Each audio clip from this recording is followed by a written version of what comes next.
اس کو ڈر یہ ہے کہ ہم چیخیں ماریں گے, ہم یہ کہیں گے کہ آپ نے انڈیا کے ساتھ تجارت کیوں کی ہے.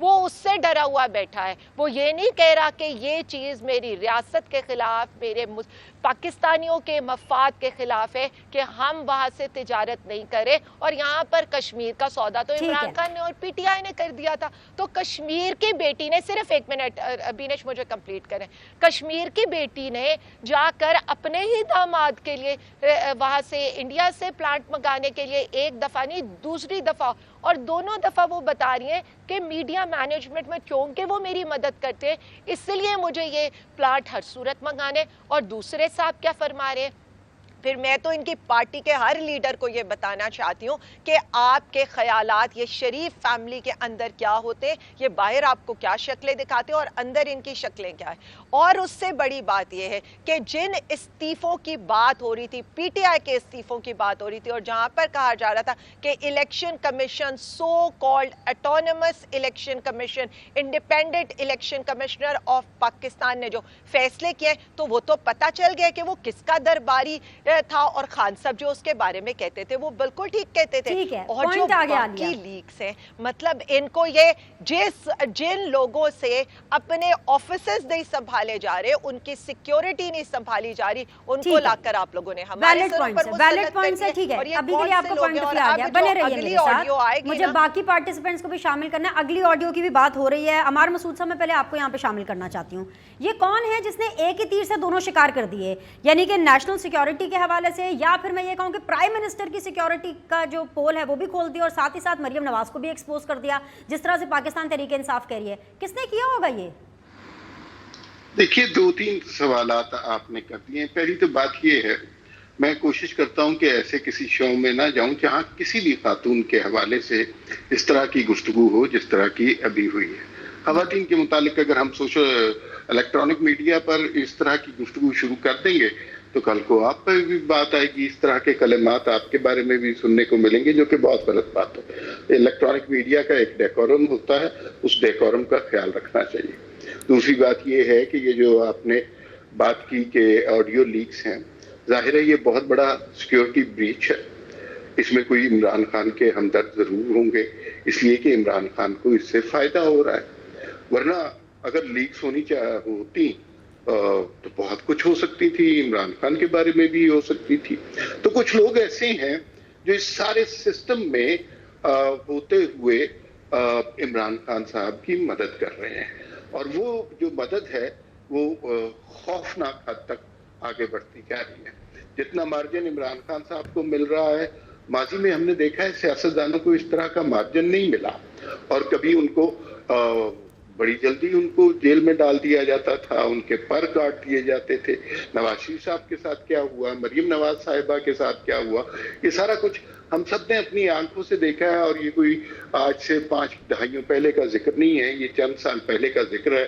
میں اور آپ اس سارے واقعے کے وٹنس ہیں. تو عمران خان صاحب ابھی بھی یوں لگتا ہے کچھ کوارٹرز کے لاڈلے ہیں, کچھ کوارٹرز ان کو مدد پہنچا رہے ہیں. دوسری بات یہ ہے کہ جو آڈیو بریچ سامنے آئی ہے, اس کے اندر ابھی تک مجھے کسی جرم کا ارتکاب, کسی کرپشن کے شواہد ایسی کوئی بات نہیں ملی. جو مریم نواز کے حوالے سے بات بھی آئی ہے, وہ انہوں نے خود بھی کلیئر کر دی ہے کہ عمران خان کے دور میں اس طرح کی کوئی چیز اپلائی کی گئی تھی. پھر اس کے بعد جب اس دور میں انہوں نے پتہ کرایا ہے شہباز شریف صاحب سے, انہوں نے منع کر دیا. انہوں نے اور پرائم منسٹر نے مل کے ڈیسائیڈ کیا کہ اس طرح کا کوئی معاملہ آگے اس کو فردر لے کے نہیں جانا چاہیے, کوئی جرم نہیں ہوا. تو آپ ایک بات کا بتنگڑ بنا رہے ہیں. ماضی میں اسی طرح کی باتوں کا بتنگڑ بنایا جاتا جا رہا ہے. لیکن اس حوالے سے اہم بات یہ ہے, قومی سلامتی کمیٹی کا ہنگامی اجلاس بلا لیا گیا ہے, اور اس کے اندر سارے لائن حاضر ہوں گے.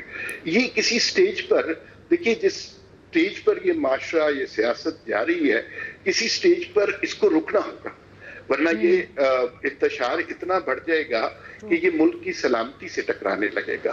تو میں بالکل یہ سمجھتا ہوں کہ یہ سیکیورٹی بریچ ہے. لیکن یہ کس نے کیا ہے, یہ کوئی مطلب امریکہ سے نے آ کے تو سازش نہیں ہے کہ یہ ہمارے اپنے ہی لوگوں نے کیا ہے. وہ کون ہو سکتا ہے جو اس وقت بھی عمران خان کی ہمدردی کا دم بھر رہا ہے, کیونکہ اس سے کا فائدہ عمران خان کو ہوا ہے. بالکل عمار بھائی جسٹ ہولڈ دس تھاٹ. مجھے یہاں پہ پاکستان پیپلز پارٹی کو شامل کرنا ہے. تنگی صاحب السلام علیکم, بہت شکریہ جوائن کرنے کے لیے. سر آپ کے ساتھ تو میں افسوس ہی کر سکتی ہوں کیونکہ یوم سوگ ہے یہ حکومت کے لیے. آپ کو وزارت عظمیٰ تو ملی, آپ کو وہ کرسی بھی ملی, آپ کو وہ گھر بھی ملا, لیکن وہ کیا کہتے ہیں نا, بگڈ پرائم منسٹر ہاؤس آپ کو ملا, بگڈ پرائم منسٹر آفس آپ کو ملا. وہ کہتے ہیں نا کہ دیواروں کے بھی کان ہوتے ہیں. یہ والی صورتحال ہے آپ کے ساتھ. بسم اللہ الرحمن الرحیم. بینش میں آپ کو ایک بات بتا دوں کہ یہ جو آپ کی شو میں خاتون بیٹی ہیں, ہم سب تو بہت احترام کرتے ہیں. ہمارے شہید بیوی نے ہمیں سکھایا ہے کہ پولیٹیکل ایجوکیشنز میں کہ الفاظ کا چناؤ اور پھر عورت ذات کی عزت اور ان کے احترام کرنا, یہ ہمیں سکھایا گیا ہے. میں نے مختلف شوز میں اس خاتون کو دیکھا ہے کہ یہ جب پارٹیسپینٹ بات کرتے ہیں تو یہ کیلکولیشن پہ بزنس کرتی ہیں. تو جب ایک پارٹیسپینٹ ٹاک شو کی آداب کو نہیں سمجھتے ہیں اور وہ کیلکولیٹر پہ مطلب کہ اپنے موبائل پہ کیلکولیشن کرتی ہے کوئی بزنس, میرے خیال میں ان کا کوئی بزنس ہوگا, یعنی ان کو سوچنا چاہیے اور سمجھنا چاہیے اور سننا چاہیے کہ میرے پارٹیسپینٹ نے یا میرے اپوننٹ نے یا میرے اس گیسٹ میں اس شو میں جو میرے ساتھ بیٹھے وہ کیا کہنا چاہتے یا کیا کہہ رہے کہ میں ان کو اس کے سوال کا جواب دے دوں. تو ایک تو یہ ہے کہ اس کو ٹاک شو کا ڈیکورم معلوم نہیں ہے. سوری, میں آپ کی طرف آتا ہوں, آپ کی سوال کی طرف. تو بینش میں آپ کو ایک بات بتا دوں کہ اس میں دو رائے نہیں ہے کہ اس وقت مہنگائی بہت زیادہ بڑھ چکی ہے, عوام پریشان ہے, لیکن دو باتیں ہیں کہ ہم نے سلیکٹڈ پرائم منسٹر کو جمہوری طریقے سے پرائم منسٹر ہاؤس سے الگ کیا ہے, اور یہ وہ جماعتیں تھی کہ جن جماعتوں نے اس کو 4 سال بٹھایا تھا, لیکن جب دوسری طرف ان کو ہٹایا گیا تو اسی وقت ان لوگوں نے آئی ایم ایف کے ساتھ جو ایگریمنٹ تھا, ان لوگوں نے جو مختلف ممالک کے ساتھ جو مختلف ایگریمنٹس کیے تھے, اور ڈیپالٹ ہونے کی طرف پاکستان پہنچ چکا تھا تقریباً. تو میں سمجھتا ہوں کہ میں نے پہلے آپ کو کہا کہ اس میں کوئی دو رائے نہیں ہے کہ اس وقت ملک عوام مشکلات سے دوچار ہے, لیکن ساتھ ساتھ آپ دیکھ رہے تقریباً 1 مہینے سے فلڈ کو پورے ملک کو ڈبو دیا, اور جو نیچرل ڈیزاسٹر ہیں ہمیشہ وہ مشکل سے ملک دوچار ہوتے ہیں, عوام بھی دوچار ہوتے ہیں. اور باقی ڈیولپ کنٹریز میں بھی اگر آپ نے نیچرل ڈیزاسٹر آ چکا ہے یا ارتھ کویک کے ذریعے ارتھ کویک آ چکا ہے یا سونامی آ چکا ہے یا اسی طرح سیلاب آ چکا ہے, تو ان لوگوں ان ممالک کو بھی بہت بڑا نقصان پہنچایا تھا ان ڈیزاسٹر نے. ابھی پاکستان تو ایک کمزور ملک تھا اور اکانومی اس مقام پہ پہنچ چکا تھا کہ عمران نے بالکل اکانومی کو ختم کیا تھا, تو فلڈ نے وہ کسر ختم کیا اور بہت زیادہ نقصان ہے. لیکن میں سمجھتا ہوں کہ میں ابھی بھی پر امید ہوں اور میں اپیل بھی کرتا ہوں. ایک پر امید یہ ہوں کہ انشاءاللہ سب کچھ ٹھیک ہو جائے گا, لیکن میں اپیل کرتا ہوں پرائم منسٹر صاحب سے اور اس کی ٹیم سے کہ اگر آپ ایکسکیوز کرتے ہیں, اور ہم وہ لوگ نہیں ہیں کہ ہم اپنی ذمہ داری نہیں جانتے یا اپنی ذمہ داریوں سے بھاگ جاتے ہیں. میں as a senator of Pakistan accept کرتا ہوں اس وقت کہ مشکل ہے, لیکن پرائم منسٹر کو بالکل ایسے سٹیپ لینے چاہیے کہ اگر کوئی ایسی بات ہو کہ عوام پہ بوجھ زیادہ نہ ہو, جیسے آپ پیٹرول کی قیمت بڑھاتے ہیں, تو میں نے سینٹ فلور پہ یہ کہا تھا کہ اگر 10 کروڑ روپے اسحاق ڈار صاحب کے آنے سے اب آپ تو خوش ہیں نا, آپ کو بتایا ہی ہوگا, آپ کو ان لوپ رکھا ہوگا, آپ کو کانفیڈنس میں سمجھتا ہوں میں سمجھتا ہوں کہ اسحاق ڈار ایک کنسٹرکٹیو رول پلے کر سکتا ہے اس مشکل میں. آل رائٹ, ایک بریک لیتے ہیں اسی نوٹ کے اوپر, کیونکہ Pakistan Peoples Party is very much okay with the new entrant of Ishaq Dar صاحب ایز دا فائنانس منسٹر. ایک چھوٹا سا بریک لیتے ہیں, بریک کے بعد واپس آئیں گے, ڈسکشن کو جاری رکھیں گے.